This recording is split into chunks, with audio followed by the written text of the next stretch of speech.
ಕಾಲಮಿತಿ ಯಕ್ಷಗಾನ ಎಲ್ಲೋ ಒಂದು ಕಡೆಯಲ್ಲಿ ಕೆಲವು ಪ್ರಸಂಗಗಳಿಗೆ ಅದರ ಒಂದು ಪರಂಪರೆ ಮತ್ತು ಸಾಂಪ್ರದಾಯಿಕತೆ ಮತ್ತು ಎಲ್ಲೋ ಅದರ ರಸಭಂಗ ಮಾಡಿದಾಗೆ ಆಗುವುದಿಲ್ವೇ? ಇಲ್ಲ ಇಲ್ಲ, ಅದು ನೋಡುವವರ ದೃಷ್ಟಿಕೋನದಲ್ಲಿರುವುದು. ಕಾಲದ ನಿರ್ಣಯ ಅಂತೇಳಿ ಎಲ್ಲವನ್ನು ಮಾಡಲಿಕ್ಕೆ ಆಗಲ್ಲ. ಯಾವ ಸಾಧಾರಣವಾಗಿ ಯಾವ ಪ್ರಸಂಗವನ್ನಾದರೂ 3 ಗಂಟೆಯಲ್ಲಿ ಮುಗಿಸುವಂತಹ ಪ್ರಸಂಗಗಳೇ ಇರುವುದು ಹೆಚ್ಚಾಗಿ.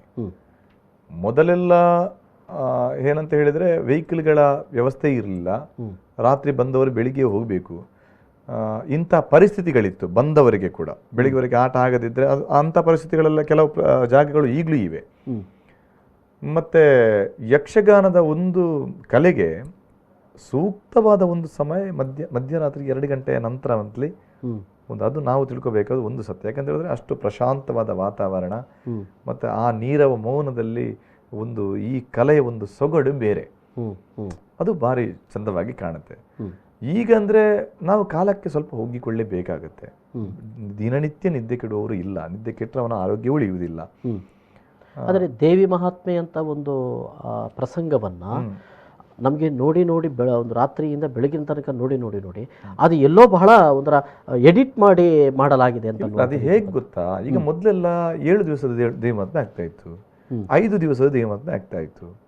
ಅದನ್ನು ಕಟ್ಟಿ ಮಾಡುವಾಗಲೂ ಇಂಥ ಮಾತುಗಳು ಬಂದಿದೆ, ಮೊದಲು ಕೂಡ ಬಂದಿದೆ ಅಂತೆ. ನಾವೀಗ ಹಿರಿಯವರೆಲ್ಲ ಹೇಳಿದ ಮಾತು, ಬಲಿಪರ ಹೇಳುವಾಗ 5 ದಿವಸದ ದೇವಿ ಮಹಾತ್ಮೆ ಇತ್ತು, 3 ದಿವಸದ ದೇವಿ ಮಹಾತ್ಮೆ ಆಗ್ತಾ ಇತ್ತು. ಆಮೇಲೆ 1 ದಿವಸದ ದೇವಿ ಮಹಾತ್ಮೆಗೆ ಬಂತು. ಆವಾಗಲೂ 1 ದಿವಸದಲ್ಲಿ ಹೇಗೆ ದೇವಿ ಮಹಾತ್ಮೆ ಅಷ್ಟು ದೊಡ್ಡ ಪ್ರಸಂಗವನ್ನು 1 ದಿವಸದಲ್ಲಿ ಹೇಗೆ ಮಾಡಿ ಮುಗಿಸುವುದು ಅಂತ. ನಿಮಗೆ ಯಾವ ಪೋರ್ಷನಲ್ಲಿ ಅಗತ್ಯ ಇರುವುದು ಎಂಬುದು ಮುಖ್ಯ, ಯಾವ ಭಾಗ. ಈ ಕತೆ ಸಾಧಾರಣವಾಗಿ ಈ ಮಾಧ್ಯಮಗಳಲ್ಲಿ ನೋಡಿ ಎಲ್ರಿಗೂ ಗೊತ್ತು. ಹೌದು, ನಿಮಗೆ ರಾಮಾಯಣ ಮಹಾಭಾರತ ಯಾವ ಮಕ್ಕಳಿಗೆ ಗೊತ್ತಿಲ್ಲ? ನೋಡಿ, ಅದು ಏನು ಅಂತ ಗೊತ್ತಿರಬೇಕಾದ್ರೆ ಇದನ್ನು ಓದಬೇಕು. ಈಗ ಕೃಷ್ಣ ಯಾರು ಅಂತ ಗೊತ್ತು, ರಾಮ ಯಾರು ಅಂತ ಗೊತ್ತು, ರಾಮನ ಹೆಂಡತಿ ಸೀತೆ ಅಂತ ಗೊತ್ತು, ರಾಧೆ ಕೃಷ್ಣನ ಗೆಳತಿ ಅಂತ ಗೊತ್ತು, ಹೀಗೆಲ್ಲ ಗೊತ್ತು. ಅದು ಏನು ಅದರ ಫುಲ್ಲು ವಿವರಣೆ ಏನು ಅಂತ ಹೇಳಿದ್ರೆ ಅವನಿಗೆ ಅದನ್ನು ಓದಬೇಕು, ಅದನ್ನು ನೋಡಬೇಕು. ಮೊದಲೆಲ್ಲ ಗೊತ್ತಾಗಬೇಕಿದ್ರೆ ಯಕ್ಷಗಾನವೇ ಮಾಧ್ಯಮ.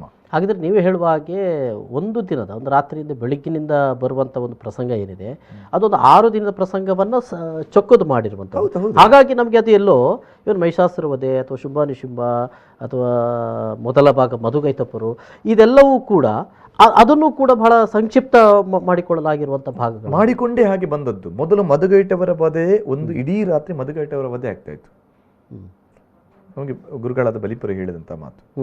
ಆಮೇಲೆ ವಿದ್ಯುನ್ಮಾಲಿಯ ಮದುವೆ ಮಹಿಷಾಸುರ ಹುಟ್ಟುವಲ್ಲಿವರೆಗೆ ಒಂದು ಇಡೀ ರಾತ್ರಿ, ಒಂದು ಪೋರ್ಷನ್ ಇಡೀ ರಾತ್ರಿ.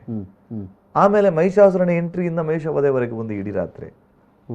ಶುಂಭಾನಿಶುಂಭರ ಹುಟ್ಟುವಿಕೆಯಿಂದ ಹಿಡಿದು ಅವರ ದೇವಲೋಕದ ಅವನ ವರದಿಂದ ಹಿಡಿದು ದೇವಲೋಕ ದಾಳಿಯಾಗಿ ಚಂಡಮುಂಡರ ಪ್ರವೇಶ ಆಗುವಲ್ಲಿವರೆಗೆ ಮತ್ತೊಂದು ದಿವಸ. ಈಗ 5 ದಿವಸದ ದೇವಿ ಮಹಾತ್ಮೆಗೆ ಬೇರೆ ಬೇರೆ. ಹಾಗಾದ್ರೆ ಈಗ ನಾವು ಸಂಪೂರ್ಣ ದೇವಿ ಮಹಾತ್ಮೆ ಅಂತ ಹೇಳುವುದರಲ್ಲಿ ಹಾಗಾದ್ರೆ ಅರ್ಥವೇ ಇಲ್ಲ. ಅದನ್ನು ಹಾಕುವುದಷ್ಟೇ ಹೊರತು ಸಂಪೂರ್ಣ ದೇವಿ ಮಹಾತ್ಮೆ ಎಂತ ಸಂಪೂರ್ಣ ಅಂದ್ರೆ ಈಗ 3 ಗಂಟೆಯಲ್ಲಿ ಎಲ್ಲವನ್ನು ಓಡಿಸಿ ತೋರಿಸ್ಲಿಕ್ಕೆ ಆಗಲ್ಲ. ದೇವಿಯ ಮಹಾತ್ಮೆ ಒಂದು ವಿಭಾಗದ ಈಗ ಮಧುಗೈಟವರ ವಧೆಯಲ್ಲಿ ಒಂದು ದೇವಿ ಮಹಾತ್ಮೆ ಅದು. ಈಗ ಮಹಿಷ ವಧೆ ಒಂದು ದೇವಿ ಮಹಾತ್ಮೆ, ಅದು ದೇವಿಯ ಮಹಾತ್ಮೆ ಒಂದು. ಮಹಿಷ ವಧೆ ಒಂದು ದೇವಿ ಮಹಾತ್ಮೆ. ಶಾಂಭವಿ ವಿಜಯ ಶುಂಭಾನಿಶುಂಭರ ಒಂದು ಪ್ಲಾಟ್, ಅದೊಂದು ಪ್ಲಾಟೇ, ಅದು ಸಪರೇಟ್ ಪ್ಲಾಟ್ಗಳದು, ಅದು ಒಂದು ದೇವಿ ಮಹಾತ್ಮೆ. ಈಗ ನಾವು ಒಂದು ದಿನದ ಇದಕ್ಕೆ ನಾವು ಸೆಟ್ ಆಗಿಬಿಟ್ಟಿದ್ದೇವೆ ದೇವಿ ಮಹಾತ್ಮೆ. ಅದನ್ನು ಈಗ ಸದ್ಯ ಒಂದು 50-60 ವರ್ಷಗಳಲ್ಲಿ ಹಾಗೆ ಮಾಡಿ ಇಟ್ಟಿದ್ದಾರೆ.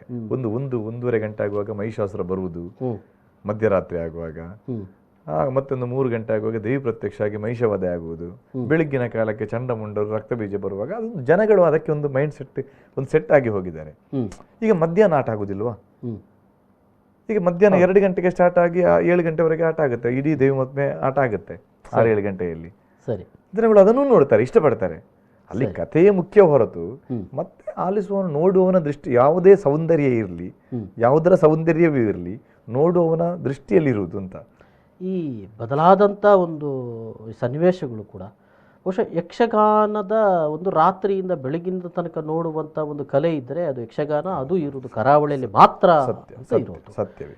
ಅದೆಲ್ಲೋ ನಾವು ಕಳ್ಕೊಂಡು ಬಿಡ್ತೀವೋ? ಅದೇ ಖಂಡಿತ. ಅದು ಆ ನೋವು ಎಲ್ರಿಗೂ ಇದೆ, ಆ ನೋವು ಎಲ್ಲ ಕಲಾವಿದರಿಗೂ ಇದೆ, ಕಲಾ ರಸಿಕರಿಗೂ ಇದೆ.